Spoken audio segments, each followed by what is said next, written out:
Their injuries were minor, but their story was harrowing. Here it was, the day before opening ceremonies for the Olympic Games they had trained so hard for, and now their dual dreams of competing in front of their countrymen and women were in jeopardy. It had been 104 years since the Games had last been held in their home country, and the two sprinters were looking forward to showing off the talent on the track that had earned them medals in the previous Olympics.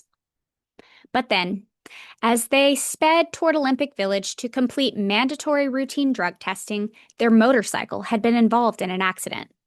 While not badly hurt, the pair was now even later to the lab. Too late, they feared, to get tested at all. Oh, what terrible, terrible luck. If you think that their story sounds a little too convenient, you aren't the only one, and rather than gain them a reprieve from testing, it would end up costing them everything. Today is Monday, August 18th, 2025, and on this day in 2004, Greek sprinters Kostas Kenteris and Katerina Thanou finally withdrew from their events at the Athens Olympics, following allegations that they invented a motorcycle crash in order to avoid getting tested for banned substances. I'm your host, Running Up That Hillary, and you are listening to Today in Running History.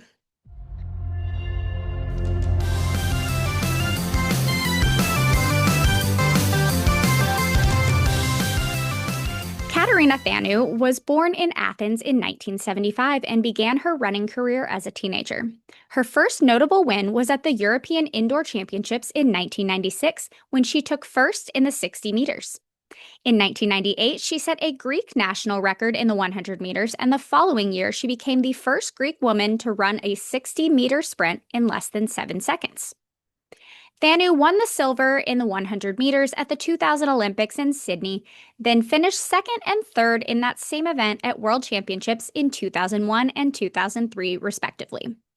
As her hometown prepared to host the 2004 Olympics, Thanou was considered one of the top contenders to medal.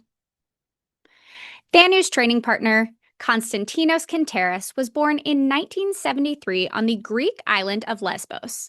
His running career began at the age of 10, and by 18 he was dominating at the national level in the 200 meters. He set the Greek indoor record for the 400 meters in 1999, won Olympic gold in the 200 meters at the Sydney Games, and then broke the Greek national record in the 200 meters in 2002. Like Thanou, Kenteris was on everyone's radar heading into the 2004 Athens Olympics. Katerina Thanou and Kostas Kenteris were supposed to take a drug test at Olympic Village at 6:15 p.m. on August 12th, the day before the opening ceremonies, but never showed up. Shortly thereafter, news broke that the pair had been injured in a motorcycle crash returning to Olympic Village from Kenteris' home and that they remained hospitalized.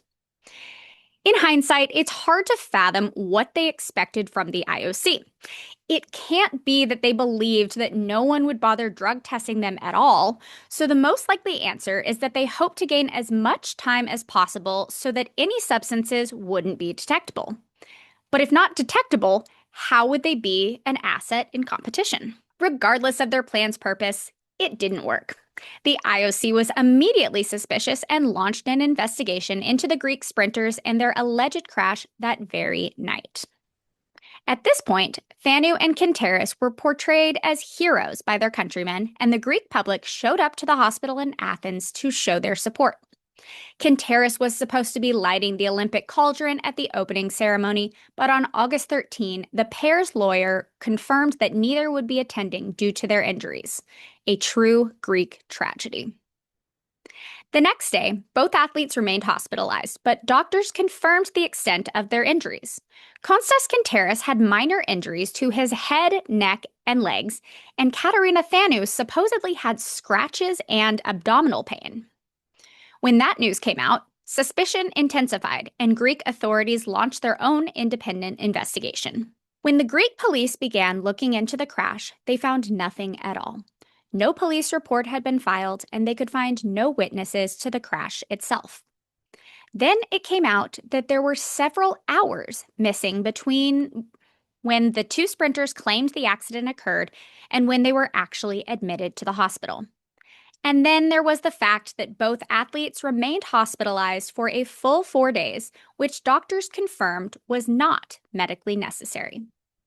The IOC generously postponed the athletes' hearing from the 14th to the 16th, but neither showed up when it was finally held. Unsurprisingly, this led to a provisional suspension from competition for both Thanou and Kenteris while the investigation continued. Between that decision and the fact that the public opinion had completely shifted from sympathy to shame, it came as no surprise when Katerina Thanou and Kostas Kenteris withdrew from the 2004 Olympics exactly 21 years ago today. So what happened next? Well, Kostas Kenteris never raced competitively again. And after serving her initial 2-year doping ban, Katerina Thanou tried to return to competition and was immediately met with loud booing from the crowd. She actually qualified for the 2008 Beijing Olympics, but was barred from competing by the IOC. I just love that for her.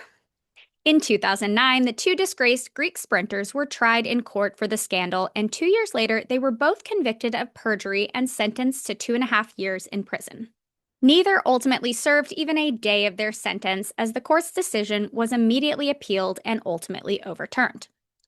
In the court of public opinion, however, the charges stuck, and to this day, the names Katerina Thanou and Kostas Kenteris remain synonymous with fraud, and they've basically become the Jussie Smollett of track and field. That is all I have for y'all today. Thank you so much for listening. Make sure to like, subscribe, comment, share, turn on alerts, rate the show 5 stars, and then send this episode to that one group chat that you're a part of but have muted.